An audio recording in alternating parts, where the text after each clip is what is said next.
ആരോഗ്യ വിചാരം. ആകാശവാണി കവരത്തി നിലയം അവതരിപ്പിക്കുന്ന ആരോഗ്യ ബോധവൽക്കരണ പരിപാടി. ആകാശവാണി കവരത്തിയുടെ ആരോഗ്യ വിചാരം എന്ന പരിപാടിയിലേക്ക് എല്ലാ പ്രിയ ശ്രോതാക്കളെയും സ്വാഗതം ചെയ്യുന്നു.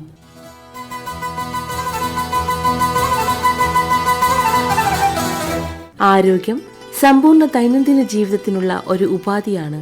നിലനിൽപ്പിനായി മാത്രമുള്ളതല്ല. ആരോഗ്യമെന്നത് ശാരീരിക ശേഷിയിലും സാമൂഹിക വ്യക്തിപരമായ ഉപാധികൾക്ക് ഊന്നൽ കൊടുത്തുകൊണ്ടുള്ള സാക്ഷാത്തായ ഒരു സംഗതിയുമാണ്.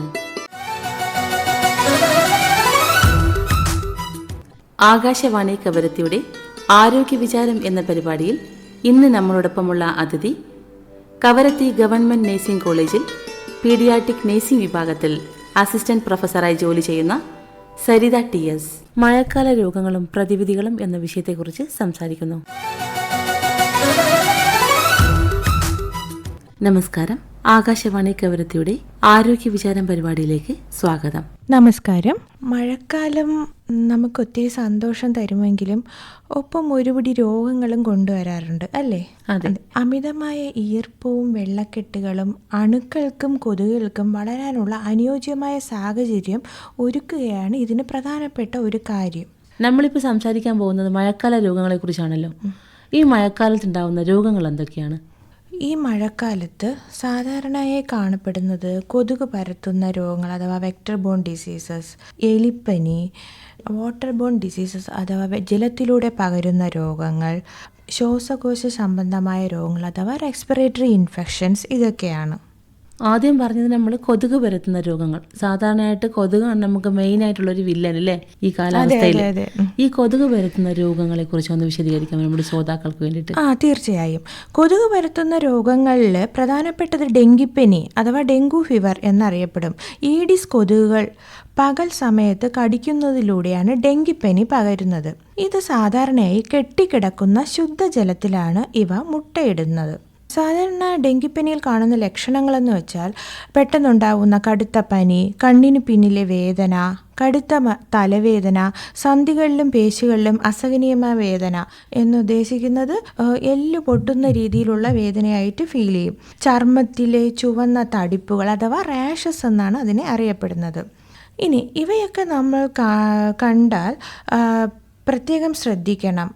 പ്രത്യേകിച്ചും മൂക്കിൽ നിന്നോ മോണയിൽ നിന്നോ ഉള്ള രക്തസ്രാവം കടുത്ത ഡെങ്കിപ്പനിയുടെ ലക്ഷണങ്ങളാണ്. അടുത്തതായി മലേറിയ അല്ലെങ്കിൽ മലേറിയയും പിന്നെ ചിക്കൻ ഗുനിയ, ഇവ അനോഫിലസ് കൊതുകുകൾ പരത്തുന്നതാണ് മലേറിയ എന്ന രോഗം.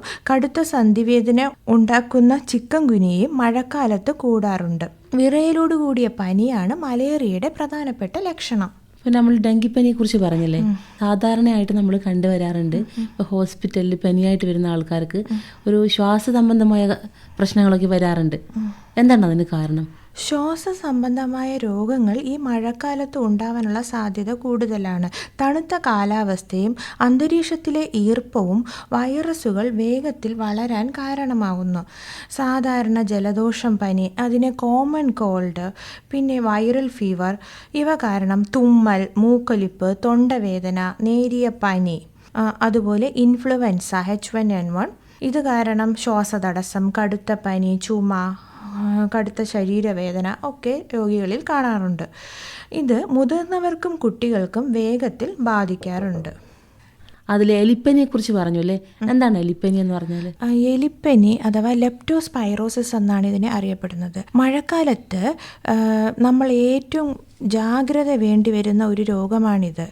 ലെപ്റ്റോസ്പൈറ എന്ന ബാക്ടീരിയ മൂലമാണ് ഇതുണ്ടാവുന്നത്. എലി, പൂച്ച, പട്ടി തുടങ്ങിയ മൃഗങ്ങളുടെ മൂത്രം കലർന്ന വെള്ളത്തിലൂടെയോ മണ്ണിലൂടെയോ ആണ് ഇത് പടരുന്നത്.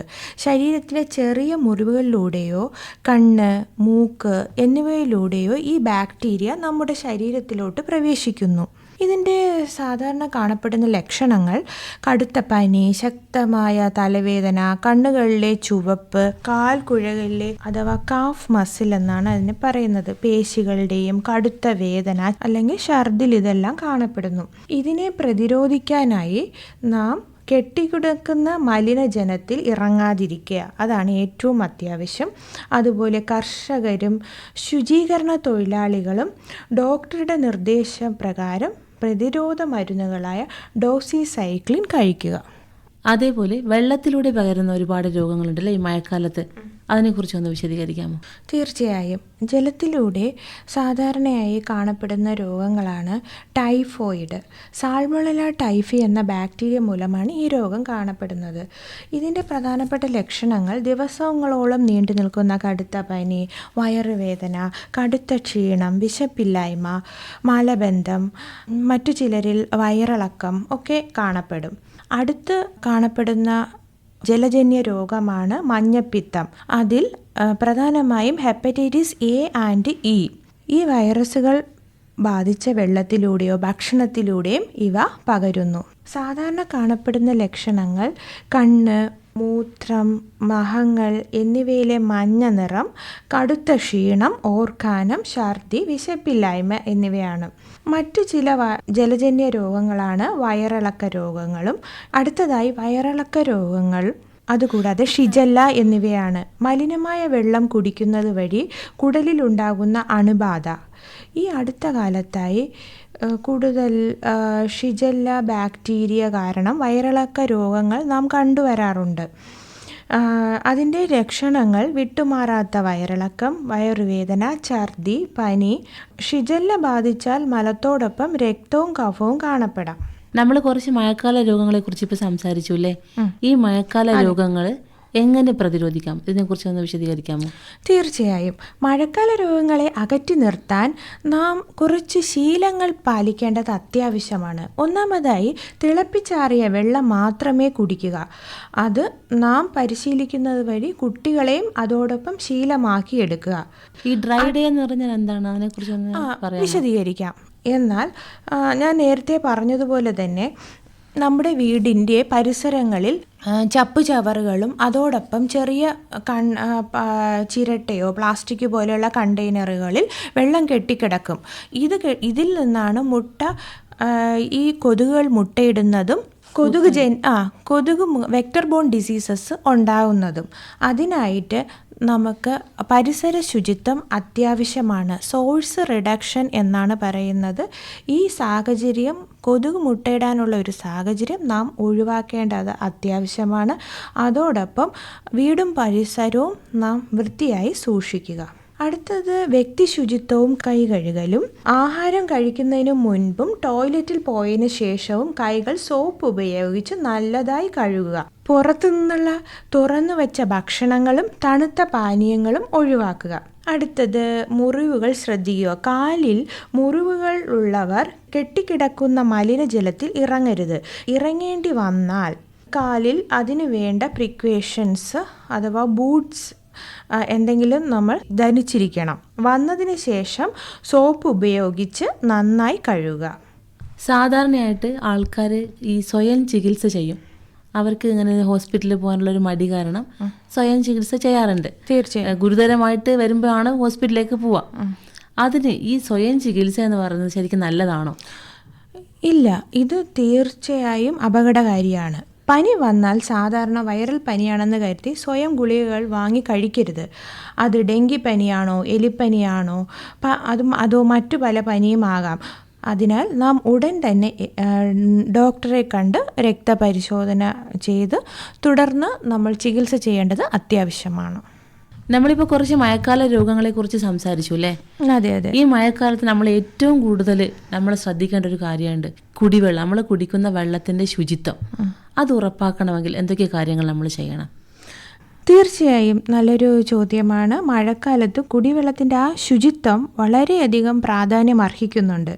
കാരണം മഴക്കാലത്ത് കൂടുതൽ വേഗത്തിൽ മലിനമാകാൻ സാധ്യതയുള്ള നമ്മുടെ കുടിവെള്ള സ്രോതസ്സുകൾ ആണ്. കിണറുകളിലേക്കും പൈപ്പുകളിലേക്കും മലിനജലം ഒലിച്ചിറങ്ങി വരികയാണ്. അതുവഴി ടൈഫോയിഡ്, മഞ്ഞപ്പിത്തം, വയറിളക്കം തുടങ്ങിയ നേരത്തെ നമ്മൾ ചർച്ച ചെയ്ത ജലത്തിലൂടെ പകരുന്ന രോഗങ്ങൾ ഉണ്ടാകാനുള്ള സാധ്യത വളരെയേറെയാണ്. അതിനാൽ നാം പാലിക്കേണ്ട കുറേ മുൻകരുതലുകളുണ്ട്. ഒന്നാമതായി വെള്ളം തിളപ്പിക്കുന്നതിൽ വരുത്തേണ്ട മാറ്റങ്ങളാണ്. അതിൽ ആദ്യം ജലം നന്നായി തിളപ്പിക്കുക. വെള്ളം തിളച്ച് കുമിളകൾ വരാൻ തുടങ്ങിയ ശേഷം കുറഞ്ഞത് 10 മുതൽ 15 മിനിറ്റ് വരെ വീണ്ടും തിളപ്പിക്കണം. എങ്കിൽ മാത്രമേ അതിലുള്ള രോഗാണുക്കൾ പൂർണ്ണമായി നശിക്കുകയുള്ളൂ. പച്ചവെള്ളം ഒരിക്കലും അതിൽ ചേർക്കരുത്. തിളപ്പിച്ച വെള്ളം ചൂടാറാൻ വേണ്ടി അതിലോട്ടൊരിക്കലും തിളപ്പിക്കാത്ത പച്ചവെള്ളം മിക്സ് ചെയ്ത് നാം കുട്ടികൾക്കോ നമ്മൾ കുടിക്കാനോ കുട്ടികൾക്കോ കൊടുക്കാൻ പാടില്ല. അതുപോലെ പാത്രം മൂടി വയ്ക്കുക. തിളപ്പിച്ച വെള്ളം വൃത്തിയുള്ള വായുസഞ്ചാരം കടക്കാത്ത പാത്രത്തിൽ നാം എപ്പോഴും സൂക്ഷിച്ചു വയ്ക്കുക. അതിൽ കൈകൾ ഇട്ട് വെള്ളത്തിൽ ഒരിക്കലും മുക്കരുത്. നമ്മളിപ്പോൾ വെള്ളം കുടിക്കുന്നതിനെ കുറിച്ചും അത് തിളപ്പിക്കേണ്ട മാറ്റങ്ങളെ കുറിച്ചൊക്കെ സംസാരിച്ചു അല്ലേ. ഈ വെള്ളത്തിന്റെ സ്രോതസ്സായ കിണർ അത് ശുചീകരിക്കാൻ നമ്മൾ എന്തൊക്കെ മാർഗങ്ങൾ ഉപയോഗിക്കണം? തീർച്ചയായും അതിൽ ആദ്യമായി നമുക്ക് സൂപ്പർ ക്ലോറിനേഷൻ നമുക്ക് പ്രാവർത്തികമാക്കാം. മഴക്കാലം തുടങ്ങുന്നതിന് മുൻപും കനത്ത മഴയുള്ളപ്പോഴും കിണറ്റിലെ വെള്ളം ക്ലോറിനേറ്റ് ചെയ്യണം. ബ്ലീച്ചിങ് പൗഡർ ഉപയോഗിച്ചാണ് നാം ഇത് സാധാരണ ചെയ്യുന്നത്. ഇതിൻ്റെ അളവെന്ന് വെച്ചാൽ സാധാരണയായി 1000 ലിറ്റർ വെള്ളത്തിൽ 2.5 ഗ്രാം അഥവാ 2.5 ഗ്രാം മുതൽ 5 ഗ്രാം വരെ ബ്ലീച്ചിങ് പൗഡർ ആവശ്യമാണ്. 2.5 to 5 ഗ്രാം എന്നാണ് ഇതിൻ്റെ ഒരു കണക്ക്. ഇത് ചെയ്യേണ്ട രീതി: ബ്ലീച്ചിങ് പൗഡർ അല്പം വെള്ളത്തിൽ കലക്കി തെളി ഊറ്റിയെടുത്തതിന് ശേഷം കിണറ്റിലെ വെള്ളവുമായി നന്നായി കലർത്തുക. ഇതിന് ശേഷം 1 മണിക്കൂർ കഴിഞ്ഞ് മാത്രമേ ആ വെള്ളം നമ്മൾ ഉപയോഗിക്കാൻ പാടുള്ളൂ. അടുത്തത് കിണറിൻ്റെ ചുറ്റുപാട് വൃത്തിയാക്കുക എന്നുള്ളതാണ്. കിണറിന് ചുറ്റും മലിനജലം കെട്ടിക്കിടക്കാൻ അനുവദിക്കരുത് ഒരിക്കലും. അല്ലെങ്കിൽ നമ്മൾ കിണറിൻ്റെ മുകളിൽ വല ഉപയോഗിക്കാറുണ്ടല്ലേ, അവ കൃത്യമായി മൂടിയിട്ടിട്ടുണ്ടെന്ന് നാം ഉറപ്പുവരുത്തണം. ഈ മഴക്കാലത്ത് വാട്ടർ പ്യൂരിഫയർ ഉപയോഗിക്കുന്നത് കൊണ്ട് ശ്രദ്ധിക്കേണ്ട കാര്യങ്ങൾ എന്തൊക്കെയാണ്? തീർച്ചയായും വീടുകളിൽ വാട്ടർ പ്യൂരിഫയർ ഉപയോഗിക്കുന്നവർ മഴക്കാലത്ത് കൂടുതൽ ശ്രദ്ധിക്കേണ്ട കാര്യങ്ങൾ ഞാൻ പറയാം. ഫിൽട്ടറുകൾ മാറ്റുക. മഴക്കാലത്ത് വെള്ളത്തിൻ്റെയും ചെളിയുടെയും അവശിഷ്ടങ്ങൾ അളവ് കൂടുതലായിരിക്കും. അതിനാൽ പ്യൂരിഫയറിൻ്റെ കാർട്രിഡ്ജിൻ്റെയും ഫിൽട്ടറുകളും കൃത്യസമയത്ത് നമ്മൾ വൃത്തിയാക്കുകയോ മാറ്റുകയോ ചെയ്യണം.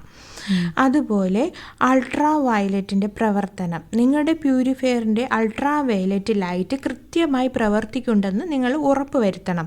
ഇതാണ് ബാക്ടീരിയകളുടെയും വൈറസുകളെയും നശിപ്പിക്കുന്നത്. അടുത്തതായി പ്യൂരിഫൈ ചെയ്ത വെള്ളവും നമുക്ക് തിളപ്പിക്കാം. നമ്മൾ ഈ മഴക്കാലത്ത് ഇപ്പോൾ അതിൻ്റെ മഴക്കാലത്തുള്ള രോഗങ്ങളെക്കുറിച്ചും അതിൻ്റെ പ്രതിരോധത്തെക്കുറിച്ചും പിന്നെ നമുക്ക് കഴിക്കേണ്ട ഭക്ഷണത്തെക്കുറിച്ചും ഒക്കെ സംസാരിച്ചു അല്ലേ? അതെ അതെ.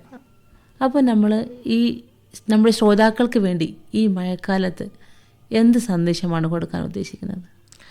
തീർച്ചയായും മഴക്കാല രോഗങ്ങളെ പ്രതിരോധിക്കാനുള്ള ഏറ്റവും പ്രധാനപ്പെട്ട ഒരു ജാഗ്രതാ നിർദ്ദേശം അഥവാ ഗോൾഡൻ റൂൾ എന്ന് പറയുന്നത് രോഗം വരാതിരിക്കാൻ ഉറവിട നശീകരണം അഥവാ സോഴ്സ് റിഡക്ഷനും വന്നാൽ സ്വയം ചികിത്സ ഒഴിവാക്കി കൃത്യമായ പരിശോധനയും നടത്തുക. ഇവ രണ്ടും നടത്തുന്നതിലൂടെ നമ്മുടെ ആരോഗ്യനില മെച്ചപ്പെടുത്താനും അസുഖങ്ങൾ വരുന്നത് തടയുന്നതിനും നമുക്ക് സഹായിക്കുന്നു. Okay, thank you ma'am. ശ്രോതാക്കൾക്ക് വേണ്ടി ഇത്രയും വിലപ്പെട്ട അറിവുകൾ പങ്കുവച്ച സരിത മേഡത്തിന് ആകാശവാണിയുടെ നന്ദി അറിയിക്കുന്നു. വളരെ നന്ദി.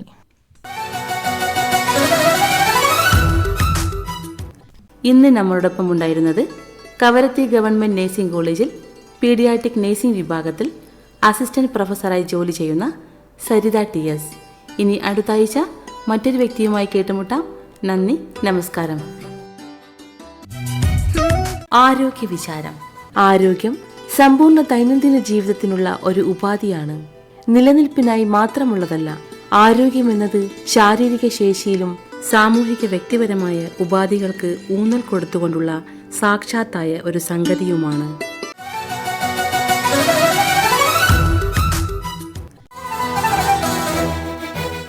ആകാശവാണി കവരത്തി നിലയം അവതരിപ്പിക്കുന്ന ആരോഗ്യ ബോധവൽക്കരണ പരിപാടി. അവതരണം ഷഹനാസ് ബീഗം ചാച്ചാളകപ്പാട.